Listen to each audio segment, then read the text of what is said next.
Hi guys, we're on the way to Manila para sa third dose ni Miggy ng anti-rabies and ayan, nakapag-sunscreen na ako. Nagmamadali kami para umabot kami dun sa schedule niya. Dito na ako mag-aayos sa kotse.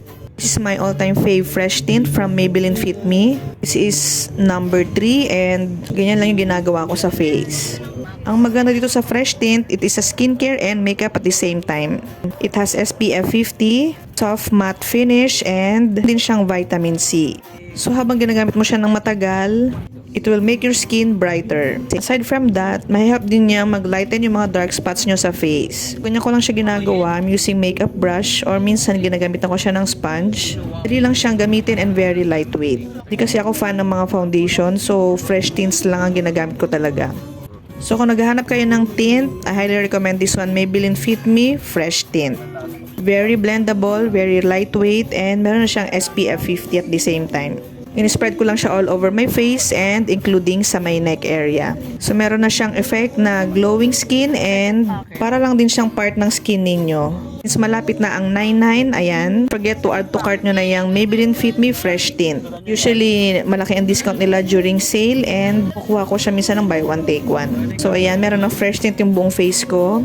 And kung naghahanap naman kayo ng cream na pwede nyong gawing blush, pwede rin sa lips and pwede sa eye, yung ginagamit ko, Aqua Cream 3-in-1 by V-Line Cosmetics. Ginagawa ko ganyan lang siya, 1 dot each side.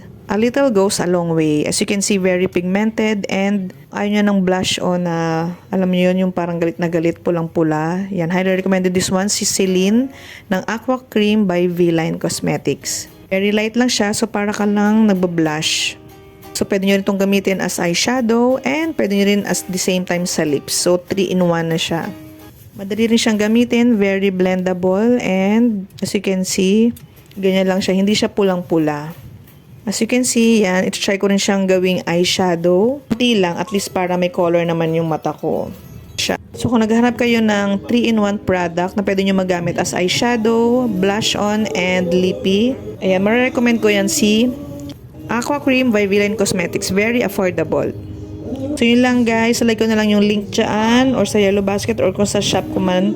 Gusto nyo i-try yung mga products na ginamit ko. And don't forget to follow and share. And thank you for watching. So, bye!